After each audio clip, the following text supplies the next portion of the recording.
სახელითა მამისათა და ძისათა და წმინდისა სულისათა. ჩვენთან არს ღმერთი. არც ვერ იყოს. ყველას გილოცავთ დევანდელ დღეს ხარების დღესასწაულს, რომელიც 12 დღესასწაულიდან ერთ-ერთი გახლავთ ჩვენი ეკლესიის მშვენება დღესასწაული შეიძლება ესე ითქვას, თუმცა კი მშვენება რომელი არ არის, მაგრამ რაღაცა ადამიანს გულთან უფრო ახლოს აქვს ხოლმე რომელიღაც დღესასწაულები. რაღაცნაირად უფრო მეტად განიცდის ამ ყოველივეს. და ხარების დღესასწაული ერთ-ერთი ესეთია, რომელიც ძალიან ახლოს არის ადამიანთან, ქრისტიან ადამიანთან, რადგანაც ღმერთისა და კაცის შეერთების დღესასწაულია შეიძლება ესე ითქვას. მე მოგიყვებით ორიოდე სიტყვით შინაა სამ დღესასწაულისას და ამის შემდგომ შევეცადოთ ერთად ვისაუბროთ იმაზე, თუ რა მნიშვნელობა ჰქონდა ხარების დღესასწაულს კაცობრიობისთვის და თუ როგორი მნიშვნელობა უნდა ჰქონდეს თითოეული ჩვენგანისთვის. ხარების დღესასწაული გახლავთ ლუკას სახარებაში მოთხრობილი. ეს ისტორიულად ესე მოხდა, რაც ჩვენ ლუკასგან გავიგეთ, რომ ნაზარეთში მცხოვრები დანიშნული ყოვლადწმიდა ღვთისმშობელი მართალ იოსებზე ცხოვრობდა უკვე ღვთის სახლში. ეს ძალიან საინტერესო ისტორიაა, იმიტომ რომ ერთი საინტერესო სიტყვა გვხვდება ჩვენ წმინდა წერილში, რომელსაც განმარტება სჭირდება. ასეთი სიტყვა არის ქვრივი ქალწული. და გაგაკვირვოთ შეიძლება ამ სიტყვამ, რომ თუ ქვრივია, თუ ქმარი ყავდა, მაშინ ქალწული როგორ არის. სინამდვილეში ებრაელებში იყო ესეთი ტრადიცია, როდესაც ისინი დაინიშნებოდნენ, ერთ ოჯახში ცხოვრობდნენ. ყოვლადწმიდა ღვთისმშობელი ამიტომაც ცხოვრობს იოსებთან. თუმცა კი ერთი წლის განმავლობაში შეიძლება ისე გასულიყო ერთი წელი და ასეთი იყო ტრადიცია, რომ არ ცხოვრობდნენ ისინი როგორც ცოლ-ქმარი მიუხედავად იმისა, რომ ერთ ჩერქვეშ ცხოვრობდნენ. და თუ კი მოხდებოდა, რომ ასეთ შემთხვევაში გარდაიცვლებოდა ქმარი, ეს ქალი ქვრივად ითვლებოდა. და ქვრივი ქალწული სწორედ ამიტომაც ერქვა მას, რომ ქმართან მას არასდროს არ უცხოვრია. და ამიტომ ამ ტერმინს, როდესაც წმინდა წერილში შევხვდებით, არ უნდა გაგაკვირვოთ. ქვრივი იყო, მაგრამ ქალწული იყო ამავდროულად, იმიტომ რომ ქმრის სახლში ცხოვრობდა, მაგრამ არა ქმართან. ასეთი იყო მაშინდელი ტრადიცია. რაც შეეხება თვითონ ყოვლადწმიდა ღვთისმშობელს, ის 14 წლამდე ტაძარში იზრდებოდა, ტაძართან არსებული, ესე იგი, უამრავი ჰქონდათ მათ გაკეთებული ოთახები, სადაც განსაკუთრებულად ზრდიდნენ ადამიანებს, რომლებიც იწირებოდნენ ტაძრისთვის. და ყოვლადწმიდა ღვთისმშობელი 14 წლამდე არ იზრდებოდა. 14 წლის შემდგომ, როდესაც სრულყოფილი ხდება, ანუ რაღაც ქალურ სიმწიფეში შედის ადამიანი, აღარ შეიძლებოდა მას რომ ტაძართან ეცხოვა. ამიტომაც უნდა დაწინული ყოფილიყო ვინმეზე, მაგრამ რადგანაც ყოვლადწმიდა ღვთისმშობელმა უთხრა უხუცესებს, რომ მან გადაწყვეტა ქალწულებრივი ეცხოვრა და არ გათხოვილიყო, ამიტომაც ის დაწინდეს ასაკიან ადამიანზე, მის ნათესავზე, იოსებზე, რომელთანაც არა იმიტომ, რომ როგორც ცოლ-ქმარი გახდებოდნენ მომავალში, მას ქალწულების აღქმა რა ჰქონდა დადებული, ესეც მათი ტრადიცია იყო. უბრალოდ იმ ოჯახში უნდა ეცხოვრა, იქ უნდა ყოფილიყო როგორც დიასახლისი, ქმარი უნდა რქმეოდა მისთვის იოსებს, ამ მარიამისთვის ამ შემთხვევაში, რადგანაც არ შეიძლებოდა ქალი ყოფილიყო უქმროდ. ეს ემსგავსებოდა სიტუაციას, ტანი რომ იყოს უთავოდ. ამიტომაც ქალებმა ეს შეურაცხყოფა კი არ უნდა მიიღო. ქალი უქმროდ არ შეიძლებოდა, ეს ძველი ტრადიცია. დღევანდელ დღესაც, როდესაც ოჯახს ქვია ოჯახი, ქმარი არის თავი და ქალი ასე უნდა გრძნობდეს ყოველ შემთხვევაში და ასე უნდა განიცდიდეს ამას და ეს არ არის შეურაცხყოფელი სიტყვა. ეს არ არის რაღაცა დამაკნინებელი სიტყვა. პირიქით, ეს ერთმთლიანობა, ერთი სიღებულება, ერთი შეერთება, როდესაც როგორც ერთი სხეული, რა, მარტო თავი ვარგა რაიმე ერთი სხეულის გარეშე, არ მარტო სხეული თავის გარეშე. ანუ ერთმთლიანი მოქმედება არის. სწორედ ამიტომაც მისთვის თავი უნდა ყოფილიყო, დამცველი უნდა ყოფილიყო, როგორც ქმარი ამ შემთხვევაში მართალი იოსები და აი დაახლოებით 4 თვეა გასული, რაც ის დაწინულია, რაც ის ცხოვრობს უკვე მართალი იოსებთან სახლში და ხდება გამოცხადება მასთან გაბრიელ მთავარანგელოზისა, რომელიც მას ახარებს, რომ გიხაროდეთ მიმადლებულო უფალი შენთან. ურთხეულ ხარ შენ დედათა შორის. ჩვენ ეს სიტყვები ყველამ კარგად ვიცით. რა საინტერესოა, ყოვლადწმიდა ღვთისმშობელს ესეთი გამოცხადება წმინდა მთავარანგელოზ გაბრიელისა მოზდის, შემოზდის მასთან შემოდის ოთახში მთავარანგელოზი გაბრიელი და შეძრწუნდაო ღვთისმშობელი. თუმცა კი ამ შეძრწუნების მიზეზი უნდა გავიგოთ ჩვენ რა არის.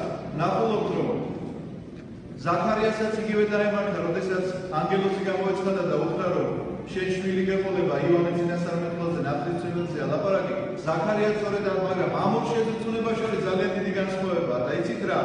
ზაქარიამ ვერ მიიღო, ვერ დაიჯერა და ყოვლადწმინდა ღვთისმშობელს განა არ ჯერა. უბრალოდ შიშის გრძნობა დაეუფლა, იმიტომ რომ ღმერთთან ნებისმიერი შეხება გარდა იმისა, რომ სიხარული ამავდროულად შიშიც არის. იმიტომ რომ აბსოლუტური განცდა შემოდის შენში უღირსობისა, რომ ღმერთის იმ სიწმინდესთან მიახლების ღირსი არ ახლა. ყოვლადწმინდა ღვთისმშობლის განცდა სწორედ ესეთია განსხვავებით ზაქარიასთან. ზაქარიას ვერ დაჯერების განცდა აქვს, ამიტომ ვწუდება, რომ რაღაც დრო ჩვენი შვილებია, როდება ჩვენ უკვე ასაკიანი ვართ. ვერ უშვებს ზაქარია თავისი გონებით, ნახეთ, ადამიანს აქვს გონება რაღაცა შეზღუდულ ფორმებში ჩატეული და ვერ უშვებს, რომ ამის იქეთ შეიძლება რაღაც ხდებოდეს. ღმერთი რომ სრულიად თავისუფალია მოქმედებაში და მისთვის შეუძლებელი არაფერია, ზაქარიას ეს თეორიულად ესმის, მაგრამ პრაქტიკულად არა. აი, ყოვლადწმინდა ღვთისმშობლისთვის ეს მისაღებია და ამიტომაც მისი შეზრწუნება არა იმიტომ, რომ არ ჯერა რაღაცის, არამედ იმიტომ, რომ თავის თავს არ მიიჩნევს ამის ღირსად. ამიტომ, როდესაც ეუბნება, რომ შენგან იშვება ძე, გაკვირვებული ეკითხება მას. იმიტომ კი არა, რომ როგორ იშვება ძე მისგან რაღაც ვერ წარმოუდგენია. უბრალოდ ეკითხება, როგორ უნდა მოხდეს ეს ამბავი ფიზიკურად, მან რა უნდა გააკეთოს ამისთვის. და ამიტომაც ეკითხება, მე მამაკაცი არ ვიცი, როგორ იქნება ეს ამბავი. ამიტომაც ეუბნება მას ანგელოზი, რომ სულიც მივიდა მოვა შენზე, ძალი მაღლისა იქნება შენი მფარველი და შენგან ნაშოვნს. ძეს ეწოდება ძე მაღლისა, რომელიც იხსნის კაცობრიობას. ხსნელზე რომ არის ლაპარაკი, რა თქმა უნდა, ყოვლადწმინდა ღვთისმშობლისთვის ეს იმთავითვე გასაგები იყო, რომ ხსნელი მესია, რომელსაც მოელოდება სამყარო, ჯოჯოხეთის კვლევებიდან გამოხსნისა, სწორედ მას ეხარა, რომ მისგან უნდა გახორციელდეს. აი ეს გახლავთ ხარების დღესასწაულის შინაარსი შეიძლება ასე ითქვას, რომელიც მთავრდება ღვთისმშობლის საოცარი სიტყვებით, რომ აჰა ხევალი უბლისა იყავ ნებისაერ შენის. ანუ ის თავის თავს უძღვნის მთლიანად უფალს და ამბობს, რომ ხევალი უბლისა მზად არის იმისთვის, რომ რაც არის ღვთის ნება ის უნდა აღსრულდეს. აი ეს გახლავთ შინაარსი, როგორც უკვე მოგახსენეთ, მაგრამ ამავდროულად ეს შინაარსი სხვა უფრო ღრმა და მნიშვნელოვან ამბავს იტევს. ადამიანისა და ღმერთის ურთიერთობისა, იმიტომ რომ ღმერთის განკაცება შეიძლება ითქვას ახალი აღქმა სწორედ ამ დღესასწაულით იწყება. და რა არის მაინც ეს შეხება, კაცისა და ღმერთის ეს ურთიერთშეხება, რა და როგორი მდგომარეობაა? უნდა იცოდეთ თქვენ, რას უნდა ვაკეთებდეთ ჩვენ ამისთვის? კაცობრიობას რა შეჭირდებოდა ეს ყოველი? წერია სახარებაში პირდაპირ, რომ შეუძლებელია კაცმა თავი თვითონ იცხოვოს. შეუძლებელია, ჯერ არ ნახული სიწმინდე რომ რაღაცნაირად ხელთ მოიპოვოს, მიაღწიოს ამ სიწმინდეს, სულ რომ სასწაულების კეთება შეეძლოს, სულ რომ წყალზე დადიოდეს და მთების გადაადგილება შეეძლოს, ეს არ არის გარანტია იმისა, რომ შენ ცნობდები. ნახეთ, წმინდა წერილში ძალიან ხაზგასმით არის აღნიშნული, რომ თუ კი თქვენი სიმართლე არ აღემატება ფარისეველთა და მწიგნობართა სიმართლეს, ვერ ცნობდებით მაცხოვარიანობას. ერთ ადგილას ამბობს, რომ ცნობდეთ იმისთვის საჭიროა, რომ დაიცვათ უფლის ცნებები. სხვა ადგილას ნახეთ, 10 ქალწულის იგავია მოთხრობილი და ნახულობთ, რომ 5 მათგანი სულელი აქვს, 5 ბრძენი. ქალწულება იცით რას ნიშნავს? ამ შემთხვევაში სიმბოლოა სიწმინდისა, რომ ეს ადამიანები წმინდანად ცხოვრობდნენ. მაგრამ რა საინტერესოა, როცა ისინი მიდიან და კარზე აკარგუნებენ ეს სულელ ქალწულებს ეხება, მიუხედავად იმისა, რომ სიწმინდე აქვს შენახული. მაცხოვარი ეუბნება, რომ მე თქვენ არ გიცნობთ. მე თქვენ არ ვიცით ვინ ახარ. ასევე მოციქულები მოდიან და ეუბნებიან გახსოვთ, რომ კაცი ნახეთ, რომელიც მოციქულები კი არა, კაცებად მაცხოვარი ამბობს, რომ მეორე მოსვლის დროს მოვლენ დაიწყება. განა შენი სახელით ამ წინასწარმეტყველები. განა შენი სახელით არ ვასრულებდი სასწაულებს. განა შენი სახელით არ ვეხმარებოდი გაჭირებოდი.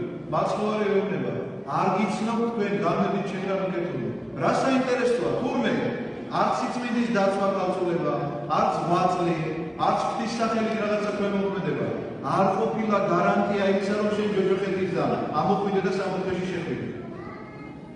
მაშინ რა არის გარანტია ამისა? სად უნდა იპოვო ქრისტე, რომელიც შენ სასუფეველში შეგიყვანს? ეს არის სწორედ შენი სამყარო, შენი შინაგანი მდგომარეობა, შენს გულში უნდა იპოვო ქრისტე, შენ შეხება და გაცნობა მასთან გულში უნდა მოხდეს. გარეგულად ვერ გაიცნობ მას, იმიტომ რომ ჩვენ ერთმანეთს ხშირად გარეგულად ვაფასებთ და ვიღაცაზე იტყვის, რომ ასეთია და ის ისეთია, მაგრამ შინაგანი კაცი არ იცი. და ღმერთმა იცის შინაგანი და შენ თვითონაც უნდა შეისწავლო ეს შენი შინაგანი. გაცნობა ქრისტესთან შენში უნდა მოხდეს.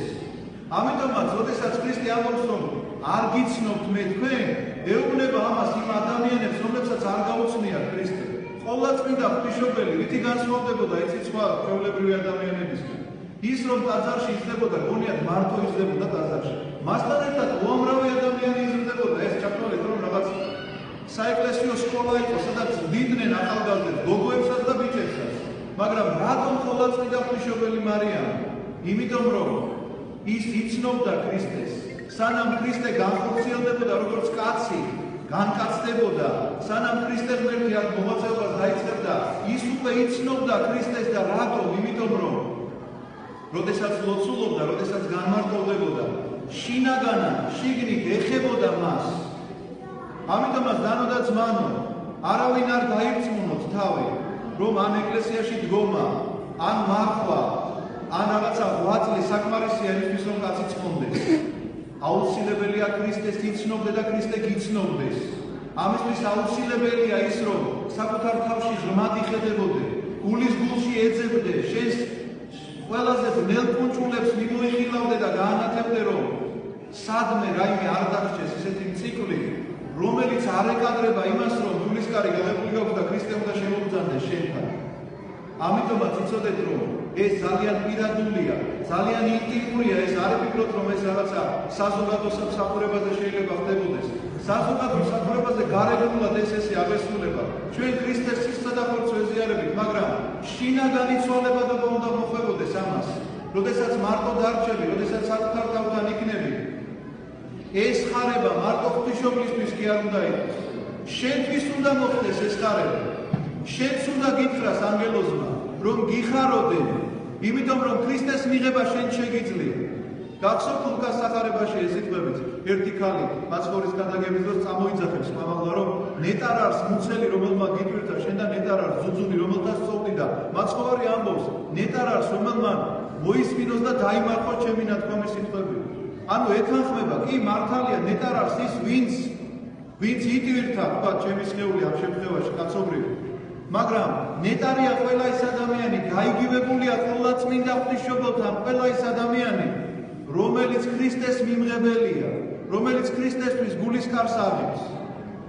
და მინდა გითხრათ, რომ ეს არ შეიძლება მოხდეს რაღაც მხოლოდ ზედაპირული მოქმედებით, არ შეიძლება მოხდეს მხოლოდ გარეგნული მოქმედებით, რომ დიდზე იწერდე პიჯვარს, ან აკეთებდე ძალიან დიდ მეტანიას და მას ვიღაცა ხედავდეს დედა რამხელა მეტანია გააკეთა, ან როგორ გძლადი ლოცა. არამედ ეს არის შენი პირადი ურთიერთობა ქრისტესთან. იმიტომ რომ შენ უნდა გიცნობდეს ქრისტე, კიდევ ერთხელ ვიმეორებ. და რომ გიცნობდეს, ესე რომ არ გითხრას, რომ არ ვიცი ვინ ხარ, მერე რა რომ ხალხული ხარ, არ ვიცი ვინ ხარ, უნდა წახვიდე ჩემგან, ასეთი რამ რომ არ გავიგონოთ, ამისთვის ჩვენი გულის კარი უნდა იყოს ღია, ჩვენ უნდა შეგვეძლოს რაღაც ამ მარხვაში მაინც, ახალი სიცოცხლის დასაწყისია ეს მარხვა მეთქი, ხშირად ვიმეორებ, ამ მარხვაში მაინც მოახერხოს ადამიანმა, განმარტოვდეს საკუთარ თავთან, ჩაიკეტოს საკუთარ თავში, თავის გულში იპოვოს ქრისტე, გაუხსნას მას კარი და აი ამ შეხებით, როგორი შეხებაც მიიღო ყოვლადწმინდა ღვთისმშობელმა, რომ სული წმინდა მოვიდა მასზე და ძალი მაღლისა ფარვიდა და ქრისტეს მიმღებელი გახდა ისა, მისი სხეულით იტვირთა. აი ესეთივე მიმღებლები სულიერად უნდა გავხდეთ თითოეული ჩვენგანი, რომ ხარების დღესასწაული ჩვენთვის გახდეს არა სიხარული მხოლოდ იმისა, რომ დღეს თურმე თევზი იჭმება, არამედ სიხარული იმისა, რომ ხარების დროს ჩვენ შეგვიძლია ქრისტე განვიცადოთ ჩვენს შიგნით, ჩვენ შინაგან გულში და სულში. ამინ. დალოცვილი და გახარებული გამოვხდეთ ღმერთმა.